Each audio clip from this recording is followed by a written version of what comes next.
So this, like I said, this is all what I'm trying to hopefully teach you here is two things. One is the process for having ideas and a repeatable process that you can fall back on when you feel you're stuck, that you can kind of keep having more and more ideas.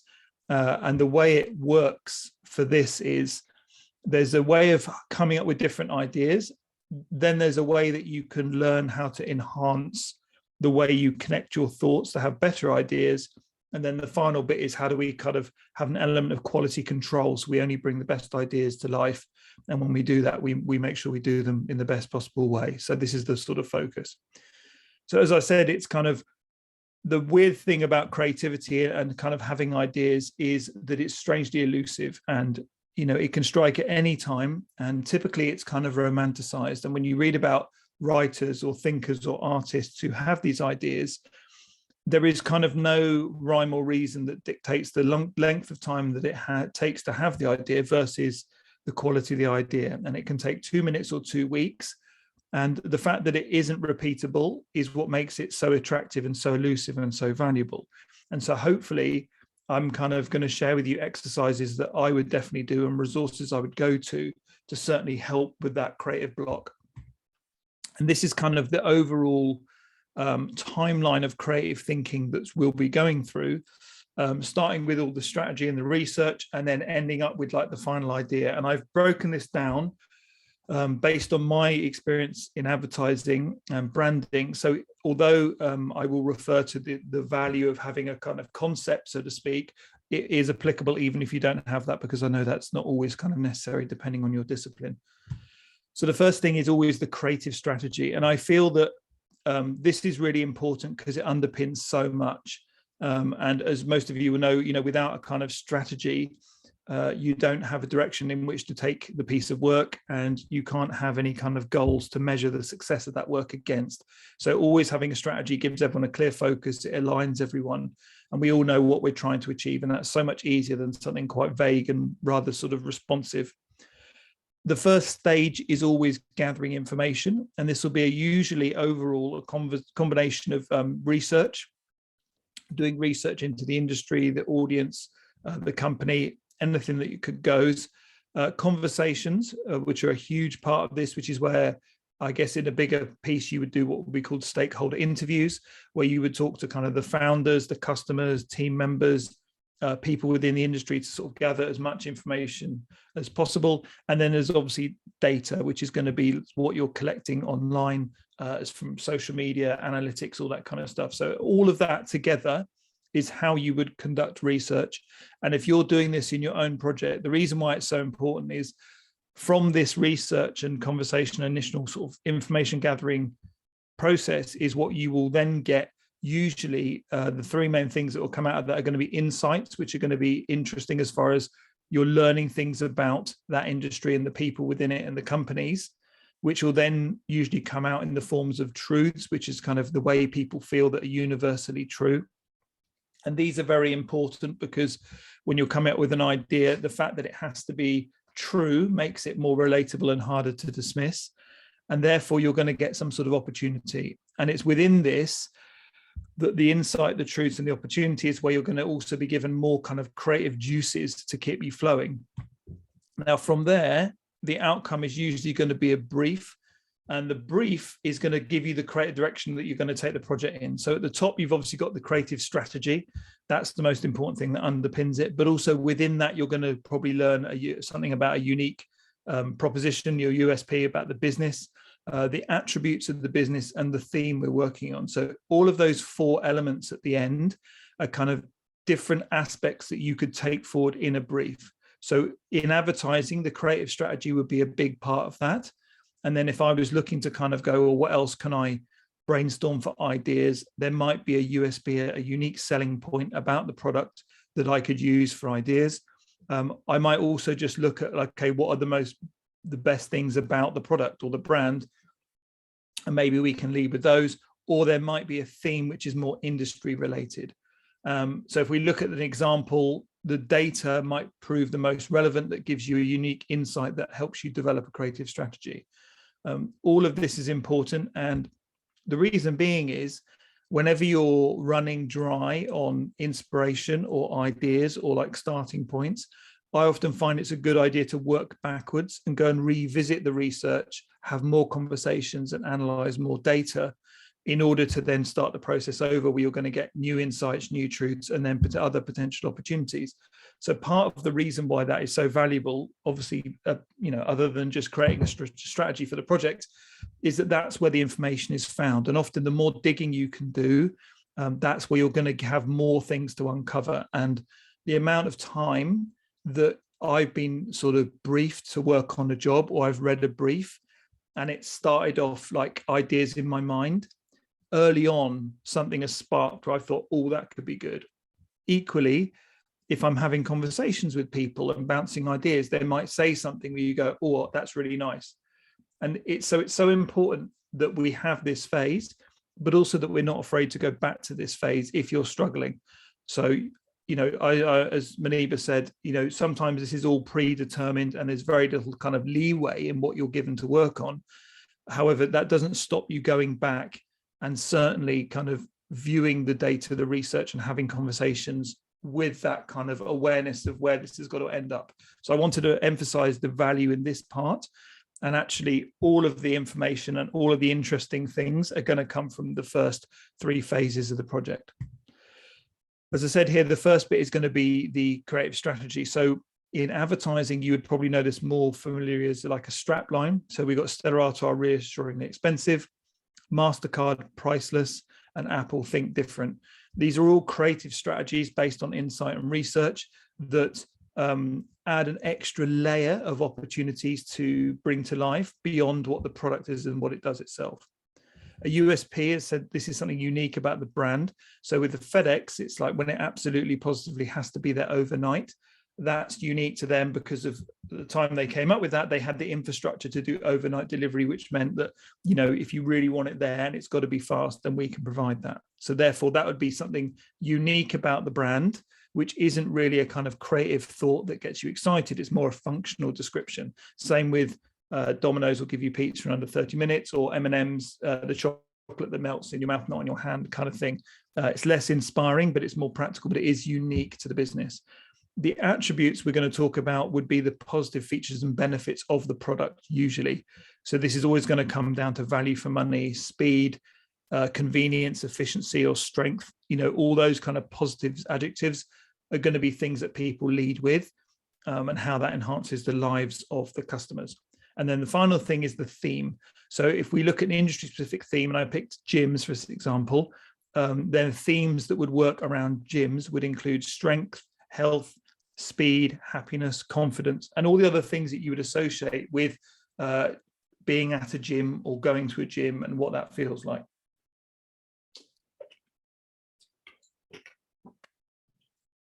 The next stage of this is going to be expansion. So now we've got our brief and we've got our understanding. How are we going to expand our ideas out and start to get things down? Now, I found the most simplest way of doing this without too much thought is to use something like a mind map. And at the top, you'll see I've put an A to Z, which is where you're going to use an alphabet to map out everything to get your brain going. So with this, there isn't too much heavy lifting as far as the thinking is going. You're going to pick a kind of theme for the mind map, and then you're just going to list every point from A to Z. And when you're doing it, you're not going to think too hard. If you're finding quite a few with A, that's fine. Just keep going, and seeing where it takes you. But if you're looking for kind of a direct steer or like an angle to then take the secondary mind map. So let's say the first mind map is the gym example again.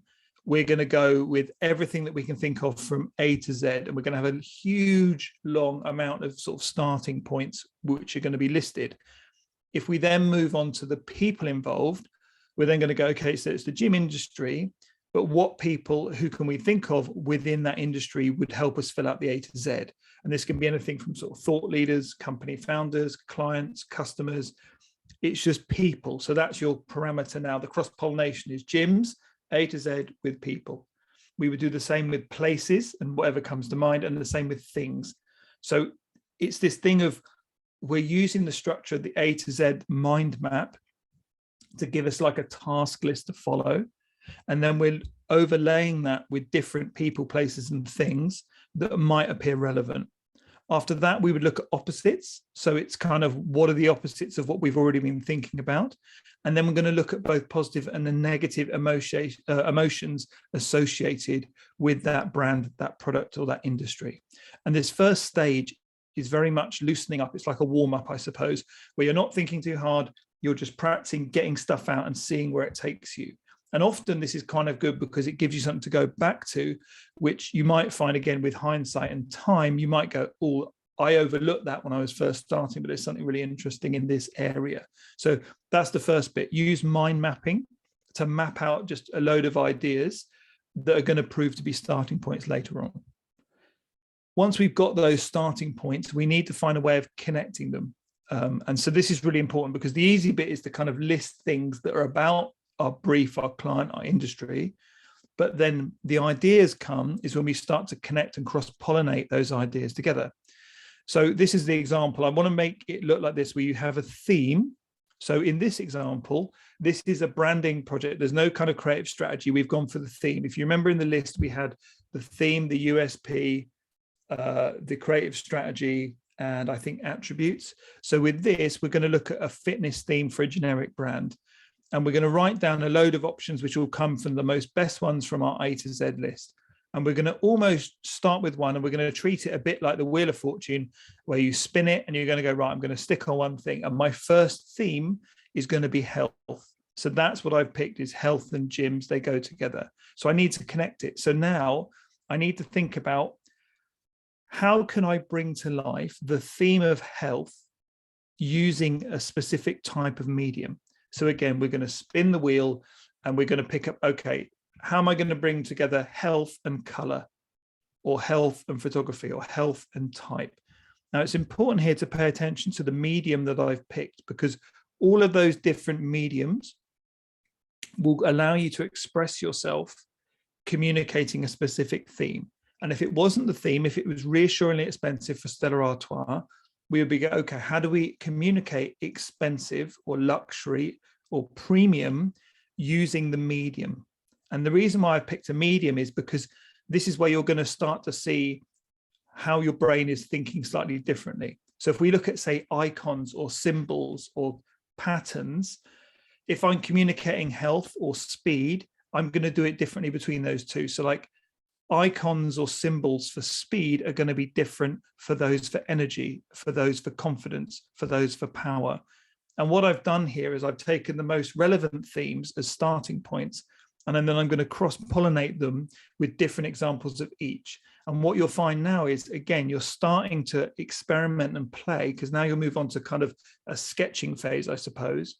And you're going to be gathering information and you're going to be expressing yourself. So what you might find is, if I'm looking at speed, how can I convey speed with my textures? So it's probably going to be like blurs, and it's going to be like wheel, tire marks, and like torn grass, or like, strong lines and bright colors. And in that explanation or exploration, sorry, it's going to throw up different things. And this is the final bit, which is going to be, what resources are you going to use in order to help bring this to life? And this is the third bit, which is like, okay, what can I call upon to provide visual stimulus, which is going to feed my idea? So again, with the resources here, you can use Google, you could search on hashtags, YouTube, fonts, all these kind of things. And what these things will do is they will throw up different options. If I search for health, or let's say health and color on Google, it's going to be very different to if I search from health on the Noun Project, or health in films, or health in fonts. But what I'm getting at here is, these are all ways of forcing.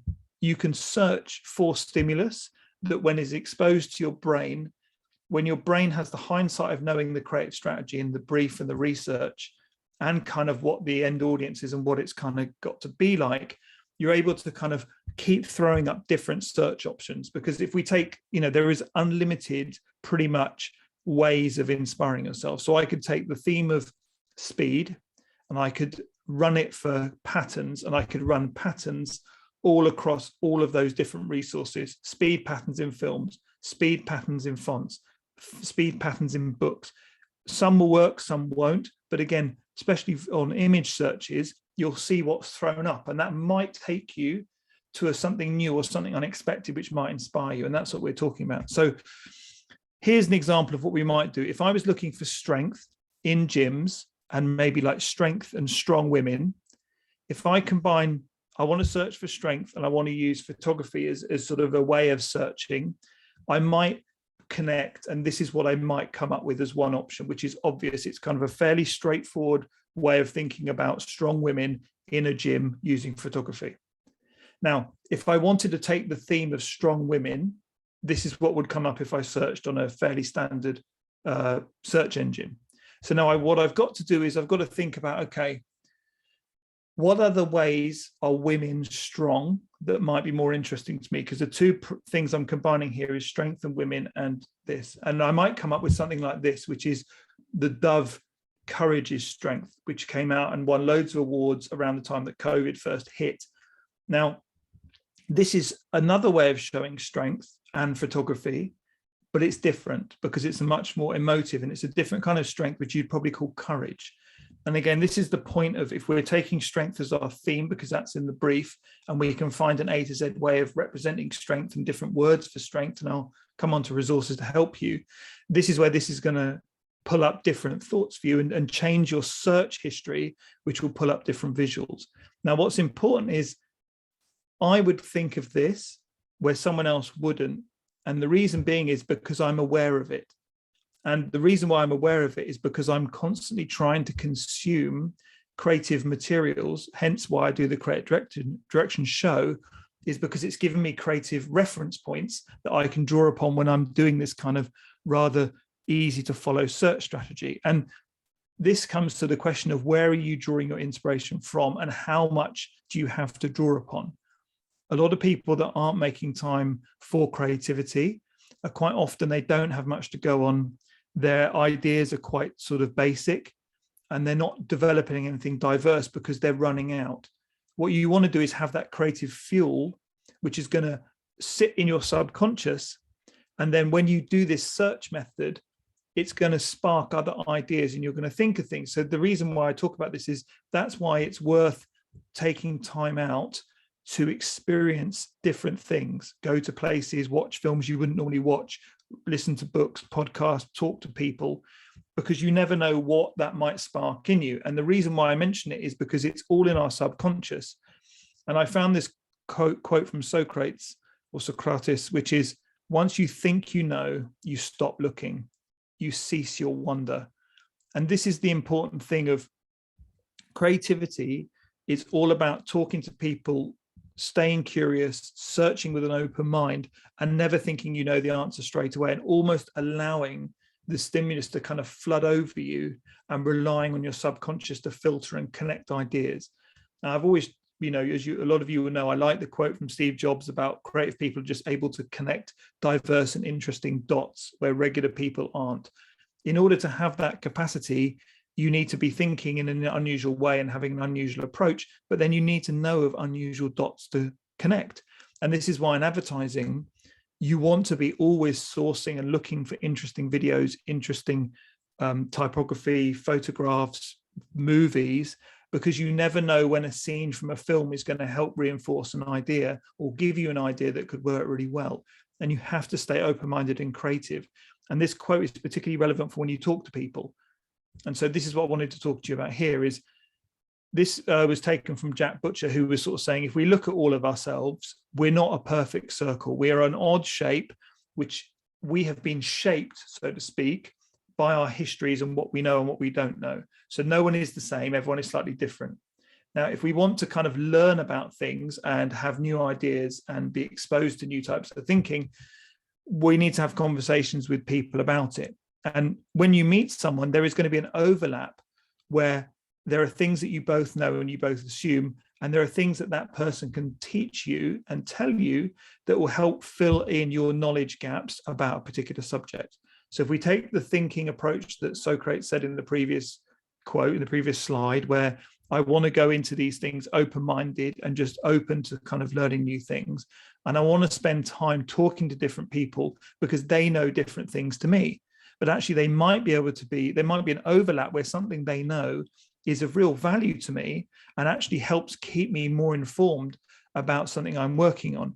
And it doesn't matter who's going to say it. There will be someone who will say something to you, which will unlock something, which will spur a creative idea or a design or something which will get you excited. And so when we put it all together, for those of you who are kind of want to be quite organized, this is where you would write down your best equivalents, which is where you're going, right, I'm going to pick 10 themes and I'm going to search for them in the search engines, and I'm going to write down the best ways of doing it. So if we took, say, energy, and you go, right, color, what are energetic colors? Or probably bright colors. Okay, great. So that's their typography. What type of type is energetic? Is it italicized? Is it kind of like blurred? I'm not sure. What about photography? What communicates energy in photography? Is it heat? Is it movement? Is it strength? Is it emotion? Same with icons. When you search for icons, what comes up? Batteries, light bulbs, like lightning bolts. The whole thing, the whole process of just working through the grid, you're absorbing so much material that eventually what you'll start to see is you'll be able to go, oh, those symbols and that typography work really well because the client's name, I could inject like a lightning bolt into the logo because that communicates energy. And if I start to think about what colors it could do, that could look quite nice. And it's always going to start this creative thinking in you, but you've been given this very kind of easy to follow structure, which is going to help get you started. Now, when you're logging the information and you're just searching, you need to activate the brain. And I'm very much a believer in the way to do this is the first stages of activation is going to be, I want to fill my brain with lots of stimulus. And then I want to allow my brain to kind of go through that and connect stuff which I didn't expect to connect before. So when you do low level activity, and I'm sure we've all had this if you're taking a shower or you're driving or you're walking, you kind of go into this daydream state where you're kind of, I've had it before when I'll be driving and I know I've driven for a few miles and I haven't really, I'm paying attention, but I've just, I'm here already because I've been daydreaming. And in the shower is another one. And the reason being is it changes our brain waves from beta waves, which are more active and alert and more concentrating, which is what we're doing when we're searching, to alpha waves, which are more relaxed and more creative. So by doing low level activity, you're able to allow your brain to kind of relax. I sort of see it as the conscious and the subconscious. So the conscious is the one that's more aware, like a babysitter.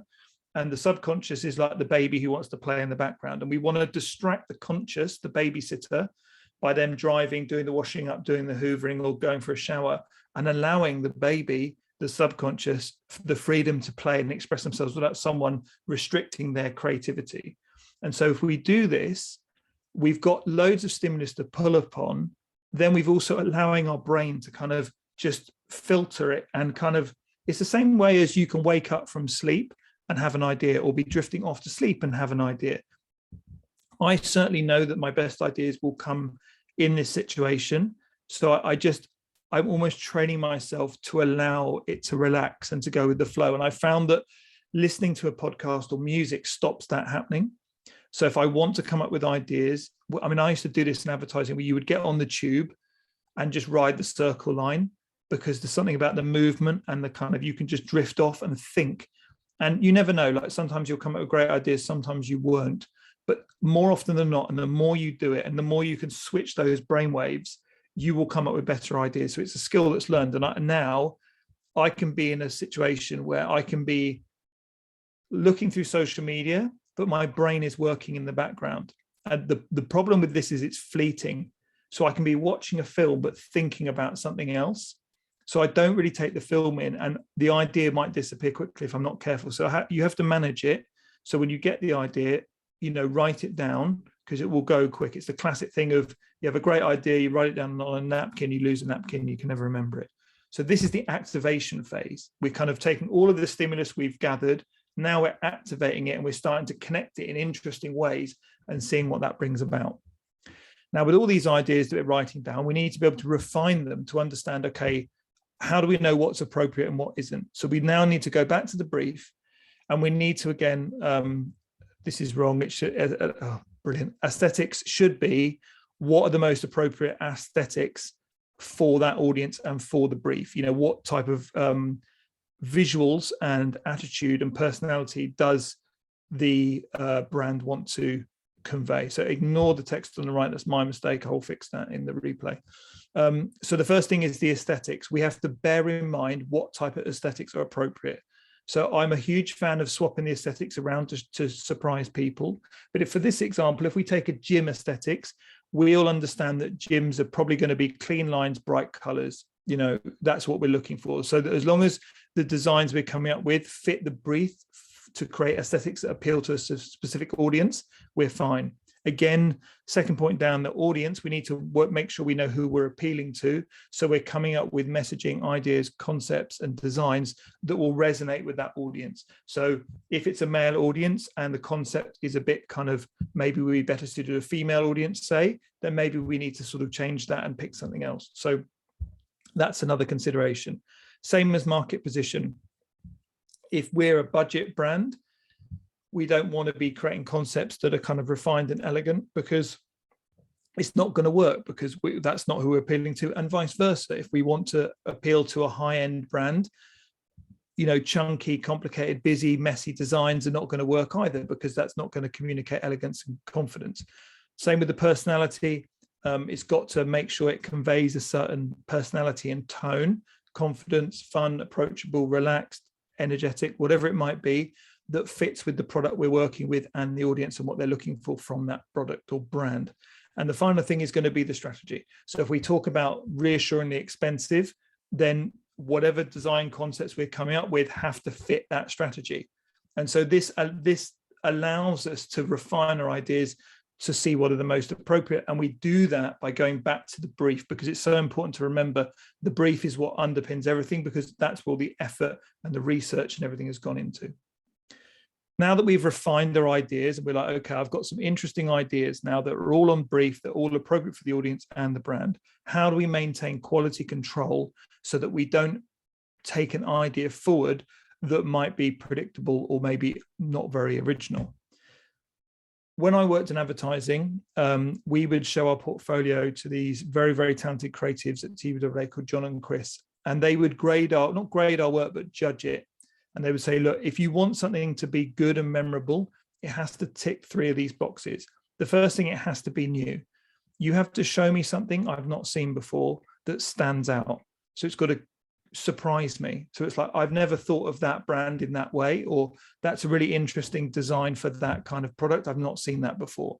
So the first thing is make an effort. Say, is this kind of like a new concept?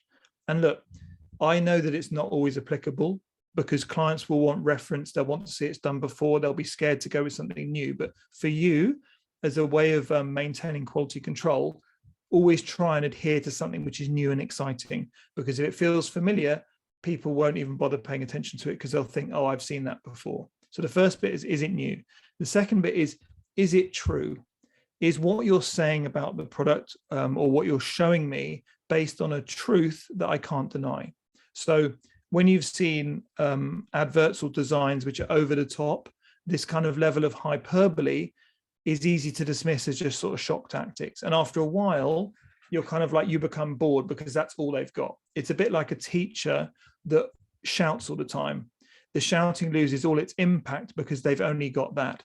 So you want to actually go, no, if you want to help me kind of buy into what you're doing, like a good joke that a comedian tells, it's got to have a truth to it, or a truism that's relatable, which is what comes right from the very beginning. Because a good joke is, people will go, oh my God, that's my inner monologue brought to life by someone else. Go, yeah, that's what I do, or that's what my family does. Oh, that's so true. I've thought that. Once it's true, it becomes harder to dismiss. And actually, it's much more relatable. So if it's a truism, then that's always great. And the final bit was, they wanted us to show it from a different point of view, which is, whatever you're showing me and telling me, is there another way of doing it that is going to surprise me? Like, who else is involved? Is it from a different person's point of view? Or is it literally, instead of just kind of like the most predictable 2 characters on the screen, or just the person in the middle, how can we change the perspective that we're showing it from in order to make it surprising? And what they would do is they would judge what we were doing based on these criteria. And if they felt that it didn't match all three, or it fell short significantly on one, then boom, the campaign was killed and we would move on again. And we kind of stuck to this level of quality control in order to maintain original ideas with interesting execution. So I wanted to share that here because I still believe in this. I still think it's important to try and adhere to some sort of quality control and some sort of values and standards in order for you to maintain, your own levels of standards to produce brilliant work. The other thing is familiarity. So if you're doing designs that feel familiar, like you might have seen them before, then that's a concern, because if we've already seen them, we're going to dismiss them, because humans are wired for danger. What we're looking for is something new. So the brain is always on kind of scanning. Is it, we've seen all this is all familiar, I don't need to worry about it. But if something's new or different or out of place, we really focus in on it because we need to know, is it a threat? That's a primeval thing. This is why the news goes on about scaring you all the time and using phrases like could and maybe, because they want you to pay attention to them and they're going to play on that instinct. And the problem is that if you feel familiar and people feel like they've seen it before, they will dismiss it. And that's the thing of, like, if you're trying to get someone's attention with a bold new campaign and it feels like someone else's campaign, not only will they ignore it because they think they've seen it, but then anything that feels too familiar, you run the risk of the people seeing it saying, oh, that's the same as that campaign, we've already seen that, did you copy it? And the problem is that once that conversation starts, and once, even if you didn't know about it and it's sincere, if it's been done before, I would urge you to do something else, because it will just haunt you and it will reflect negatively. And it's very hard to convince people who've got it in their head that you've copied a great idea or great design when you haven't. It's just what happens. And then other people see it, they'll put two and two together, they'll get five, and they'll build a narrative about you and your practice and how you behave that's wrong and will reflect bad on you. So it's really important that if it feels familiar, go again, pick something else, don't do what's easy. And the final bit I wanted to talk about is, well, it's not final, but one of them is your legacy of your work. Quite often we go into this sort of relationship with our work where we love it in the beginning because it's new and exciting. The client likes it, but they want a few changes. And as time goes on, the energy and the spark starts to diminish. And the more changes the client makes, we lose control of it. And it's like, yeah, this isn't really my idea anymore. They've ruined it. And creative people in advertising are very like this. And then after a while, you're like, I just want to ship it. I want to get the job out the door and done because I want to move on to something else. And the problem is, if you spent 6 months on a job that you can't even put in your portfolio, what's the point? So we need to kind of remember, well, I'm going to fight for this idea and for this work because I want at the end of this to have work that I'm proud of, that is going to build my reputation and is going to be something that people refer back to. And in the moment, it's hard to do that, but it will be worth it in the long run. And I think that if I think about the colourful campaign I did a few years ago, I had to fight for that, like have a genuine argument with another creative director about the idea and pushing the concept. And throughout the whole thing, it was stressful and hard work. But actually, it achieved a lot, and I'm really proud of it. And it sits still in my portfolio as something I can refer to that is going to help build my reputation. So that all that fighting and hard work, the way I was able to get through it was to remind myself, you want to be proud of it and give it a legacy worth remembering. So I wanted to make that point. So when you're losing enthusiasm to fight for the idea, or you feel like people don't believe in it, don't give up, really push for it, because if you believe it can be great and you can make it great, you should absolutely do that. And it's really important. And nobody really talks about legacy of work. The way to probably do this is kind of, I've talked about it before, but if you move the goalposts in your mind. So a really easy example is you're doing a rebrand of a local cafe called Zephyr. Now, if it's your local cafe, of course, you're going to be like, well, there's probably not much budget and who's going to see it? And it's just a local client and I'll just get the job done and ship it. But if I said to you, no, this is Gordon Ramsay's new restaurant, you would absolutely kind of change your approach so that you go, well, I've really got to raise my game because this is Gordon Ramsay and it's going to be good and I'd work extra hard. And you would totally change how you work for that outcome, even though the brief is the same. And the way we can do that is to just trick ourselves. We have to convince ourselves that the project we're working on is for a high-end brand, so we give it maximum attention. And the reason why we do this is because you never know who's going to see it. And that goes back to my previous point of having legacy, because if Gordon Ramsay saw your rebrand for a local cafe that he loved, he might bring you in to work on one of his jobs. And we've all seen people who've done amazing kind of self-initiated or low profile client work that has led to huge jobs because it's been really popular and successful. So it's the same kind of approach here, but that only happens by you kind of tricking yourself into working really, really hard on it so that you can make it amazing. And the final thing is, when you're trying to maintain quality control, is to kind of, and I call this kind of Jenga it, because we all know what Jenga is. And the game, as you know, the goal is to, in order to win the game, you want to remove as many pieces as possible without it falling over. And in this analogy, those pieces being removed are criticism from other people and unnecessary information. So if you look at this, look at designs and layouts where they fill the entire page with text and images. The reason why they're filling the space is because they lack confidence in what's being said. And they're not bold enough to go with one clean message. They want to get 5 or 6 messages in one piece of print. That communicates lack of confidence, not confidence. Being clinical and having clarity means you're minimalist and you're like, no, this is what we're standing for. This is what we're all about. And all the big, bold brands that you admire do this really, really well.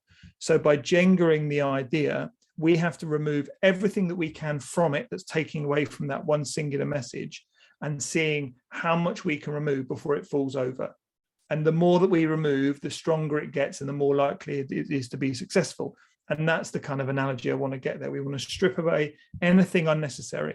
If there's loads of text, maybe we can design it differently. Maybe we can rewrite it so it's shorter. Maybe we can combine the strapline and the logo on a package. So you're really finding ways to condense everything so it's as minimal as possible. And by doing that with your designs, you're making them more refined and more elegant, and they will stand out. So in summary, generating ideas that are really good is hard because nobody can really do it, and they can't do it consistently. That's why it's so valuable. But this structure of kind of writing down lists, searching in lots of different places, and then allowing your brain to kind of connect things as you go, and then having an element of quality control is going to allow you to improve. And that's how I think I've subconsciously done it for years. And I find that works very well for me. Everyone is different, but I wanted to share this with you. So it is very much be making sure that you're seeking out inspiration often. So you're here attending creative direction. I really appreciate your time, and I think that will help you. But it's good to do that because you never know when it will become helpful and relevant. But the more you have to draw upon, the more superior your work will be, because other people won't have that. You need to train your ideas to connect sort of diverse thoughts by practicing doing this kind of brainwave change. You can actively do this. Next time you're doing a run, hoovering, showering, whatever, allow yourself to daydream, allow that to happen, and just relax and trust the process. Maintain high standards of work so that you can increase the fact that it will stand out and is original and impressive, and also has better legacy by either tricking yourself or just working harder. We all have a limited number of projects we will do in our life. It's like, I always think with actors and films, the good actors probably have maybe 8 to 10 brilliant movies that they will do in their whole life, and that's it. Same with musicians and albums, sportsmen, like the number of Olympics they'll attend. There's a limited, finite number. So there will be a finite number of projects we can undertake. So if we're going to undertake, say, a maximum of, let's say, 50 in our lifetime, let's try and make as many of those 50 amazing. Because as anything, if you aim high enough, then you never know where it will take you. And it's the classic aim for the stars and hit the moon. That's always going to be better than settling for good enough. Because once you've settled for good enough and the project's over and it's not good enough to go in your portfolio, it's ultimately a massive waste of time. If you're stuck, conversations with other people are a great way of unlocking your thinking, because they're going to say things and tell you things that you didn't think, because they've lived a different life to you and have a different point of view. So if you're stuck, always go back to talk to people involved. And that can be anything from customers to people that work for the business to even the founders.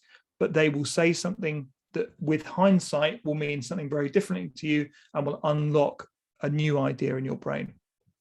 Having a structured approach is a good way of producing good ideas. So for this, it's very important that you build a structured routine for yourself, because the structure is what gives you confidence that I have to just trust the process. So like I said, I've outlined kind of the structure that I've done. And if I follow those steps every time, like anything, it gets easier. And actually I get to be able to recognize better ideas quicker. That means that I don't need to do it the whole process every time. I just instinctively improve. So that's important. And then the final bit was to seek out excellence, because you always want to be working with people who are better than you, because they will force you to raise your game. And actually that accountability when you're doing work is really powerful for actually producing your best work possible. And I can tell you now, the way to do great work in advertising and anything is to hire people better than you. So you want amazing photography, hire a brilliant photographer, hire a brilliant director, hire a brilliant copywriter, hire a brilliant developer. They will all take what you've done and they will build upon it and make it far better than you ever could do going solo and doing it alone. And that's that. So I will just share with you now. So I'll stop sharing briefly and I will show you a few websites that I use to help me. So let me see if I can pull this up and I'll show you how I use them. And then I'll just take a few questions. So, okay, so these are the websites that I use and I'll show you how I use them. So the first one is, now I haven't put Pinterest on here deliberately because I worry that Pinterest is just going to, it's going to do that terrible thing of it's going to show you visuals which feel familiar. And then you're going to be like, oh, I've seen it, I can't do it. And so I always find that Pinterest is a bit of a mixed blessing. So what I want to show you is this one. So design inspiration is really interesting because you can search by color and by word. So for me, if I'm searching energy here, and that's my theme, okay, it's going to bring up lots of stuff for energy. And it's going to immediately kind of go, okay, this is kind of interesting because I've got like quite a wide range of searches. So it's a visual search engine. But if I go, okay, what are the brand colors for energy? And let's say they're orange and purple and blue. I can search now and it's going to give me energy with those colors. So let's take one away. So let's take that away. And now it will filter the search. So now this is everything to come up with energy, but it's going to show me different color combinations. And what I quite like if I'm doing this is to see what colors are working well and what things are coming together that are going to give me ideas. So this is as close as I'll get for sort of, let's say, energy and purple that I would get to for doing, and I'm going to change that, maybe make that like a brighter color. So let's go like a bright orange and a yellow. Oops, kill that one. It's like those two colors and search again. So what this means is I'm looking for, it's thrown up different things again now, because with that energy, that heat of the sun, it's also thrown up like electricity, lemons. So here it's giving me lots of different ideas to get me thinking, which again, I'm just going to scan. I'm not going to go too deep into, I don't want to come across anything that's going to kind of affect my thinking too much, but I might just save something to one side and go, okay, out of this, I really like the sun. I like the energy vibe there and the lemon, and I'm out. And I might set those aside and go, that's quite interesting. So this is the first one, design inspiration. I kind of feel that this combination of being able to search with color and energy and keywords is really useful. Next up is going to be myfonts.com. Now, I would also recommend this. So I've got two. MyFonts is useful here, and it's simply useful because there's so many fonts available in one place. But generally, when I'm searching for typefaces, I'm looking to say like hot new fonts. The reason being is I want to type in my text here. So if I go like energy gyms as my text, I'm going to make it a little bit bigger.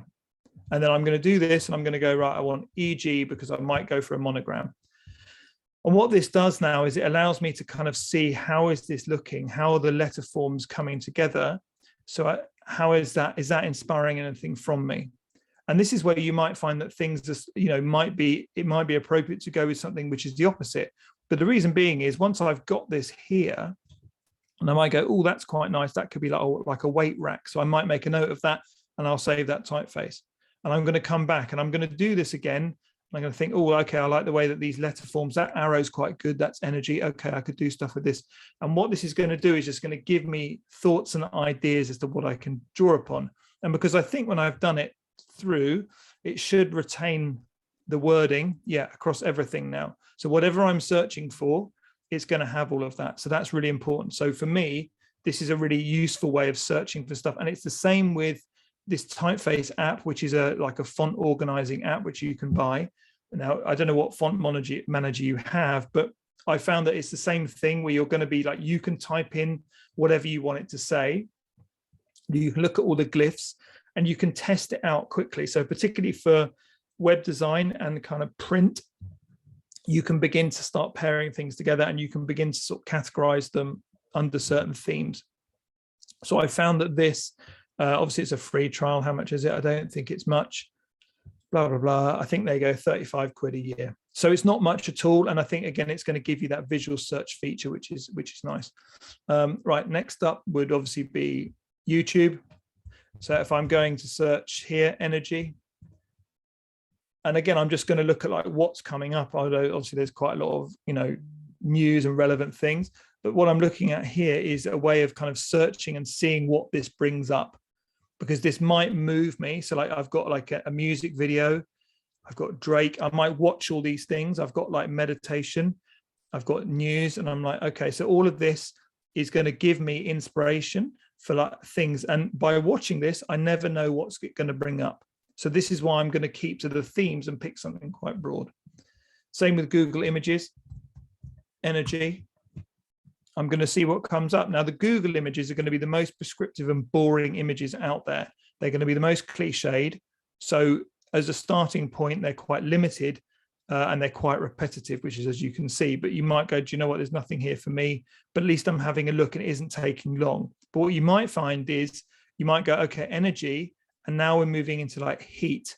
So that might make me think, okay, power, heat, furnace. Like maybe I could think of a name for a brand that's kind of energy, but in a different form. So this is where I would kind of use the Google, kind of search engine to sort of control my thoughts down a narrow focus, but then give me other weird things that might just spark something in between. Same with Envato Elements is a good website where it gives you, again, a load of other things. So if we go energy, it's going to give me a range of different things, from photos to stock video to music to, these are video templates kind of around logos and things like that, to 3D representations of energy. And then you've got graphic templates, icons, presentation templates. There's so much here, typography, add-ons to give things. And the whole point again is I might see something which I can go, okay, that's quite interesting. I've got enough there. If I'm building upon a theme, this again is going to give me a starting point to look at. And all I'm doing at this stage is just scanning, gathering materials for like a mood board. Creative Market is the same. We've all probably used this before, but again, what you're going to get here from this is going to be a whole range of things. Now, the one thing I'm always anxious about is logos. I don't want to see anyone else's logos, but I do want to kind of see what is working in this industry and what is being conveyed as far as energy, what type of typography, what type of patterns, what type of lines and colors would typically convey energy. And I've got a load of sort of themes again to go through there. So it's worth considering, because you never know what you might find. You might go, oh, the way they've laid out the word there is quite interesting. So I might take that element and go back to another typeface. This is another good one, the Noun project, which is great for icons. So the reason why I like this is visually communicating a point. So if I wanted to communicate energy in the easiest way possible, it's going to bring this up. And as you can see, it's batteries and lightning bolts and everything. So it's like there is a real theme here. If this is how they represent energy. I might also look, you can search for the icons. They've also got collections. So now we're going to energy collections. So if we said like, okay, let's look at energy collections, and we're going to go, what's this one here? This is energy to do with commonly used objects. So you've got a few stars, you've got bullets, tick points, Wi-Fi, solar. These are all different types of energy. So I might, again, be looking for here and seeing what it throws up that might be interesting to me. So you've got, I think, green energy here. And what the advantage of, I find, of the noun project is, it's pure, concise communication. So all of these designs are refined down to communicate what they want visually, extremely simply. So I might be looking at this and might go, okay, that's quite interesting, the way they got a sun and a bolt, and how have they done it with very simple lines. And okay, you've got a plug in it. So again, I'm just looking to go, what sort of symbols and shapes are conveying energy in this case. So if this is green energy, so obviously you can see an emerging theme here, but again, it's just visual stimulus for me that I might find something I like. Unsplash is a really good search engine because just the quality of photos is better. But what you find is with this, it gives me lots of different types of representing energy, you know, from the stars to lines to landscapes to, you know, wind turbines, electricity. Again, and you've got collections curated by people. So this is really just at this stage, what I'm trying to do is just let my mind be free and just come across what I think could be quite interesting and what's going to spur me and sort of go, okay, because, you know, if we're going to gyms, we've got energy in gyms, and then I might go, oh, I quite like her type of photography, so let's look at Madison Laverne. And I might find, okay, look, this actually, these bright colors might be quite good for what I want to do. They might not, or I like that blue of that mat, whatever it might be. We're going to then sort of let our minds flow and see what sort of stuff we might come up with. And this is the final one, which I find excellent. Now, this is really good for getting you started. It's called the Free Dictionary. Now, this is why I love it, okay? Because it's got so many options. So not only have you got energy, the definition, which again is going to get you thinking. So for naming projects, this is gold. But then I've got a thesaurus built in here. So it's going to give me other words. So it's almost doing the mind mapping thing for me to kind of think of other stuff that I could take. It's got a medical dictionary, which is bizarre, but again, quite interesting as far as research. It's got a legal dictionary. And these are the best bits. It's got acronyms, which is kind of like different groups of how they're using energy. And this is obviously NRG. But it's got the idioms, which I find fascinating as well, which is phrases where you've got like, okay, I totally forgot about this. And again, if you're kind of, so like there is, like if you were doing presentations, you might call your company Big Deck Energy based on that kind of phrase, which could be quite funny. But like I said, all of this is all in one place, and it's going to give me information that is going to help me. So like it's got energy here, and I might go heat. I'm like, oh, heat could be good. If I'm naming a gym or doing designs with that, how can I combine heat? And that might be the next thing I go off across. So all of this is designed to give you starting points that are going to inspire you and do something different. So I wanted to share all those. I will include links in the actual final PDF, but that was all those. So that was that. So if anyone has any questions, I'm happy to take them. And if not, we'll just move on to correct direction.